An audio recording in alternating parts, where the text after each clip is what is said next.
ভাতটা বানিয়ে এখানে রাখলাম, একটু জলটা ঝরে যাবে, তারপর এটাকে তুলবো। এখানে জায়গা নেই রাখার। সবজিগুলো ভাজা চলছে আর গরম প্রচুর।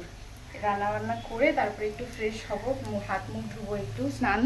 পুজো তো সব সকালেই হয়ে গেছে আজকে। আর ফ্রাইড রাইসে দেওয়ার জন্য হচ্ছে গাজর আর হচ্ছে ক্যাপসিকাম, আর মিষ্টি যেহেতু ফ্রাইড রাইস হবে, যার জন্য হচ্ছে এবার একটুখানি চিনি দেব। আমি দুইবারেই হচ্ছে চালটাকে ভেজে নেব, দুইবারেই হয়ে যাবে। সবজিগুলো ভেজে নিচ্ছি।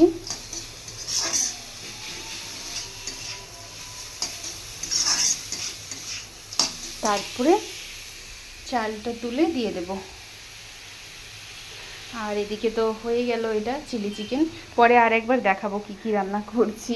স্যালাড কেটে আর হচ্ছে শসা, পেঁয়াজ, কাঁচা লঙ্কা এগুলো সব কেটে ফ্রিজে রেখেছি। সবজি সেদ্ধ হয়ে গেছে, এইবার চালটা ঢেলে দেবো।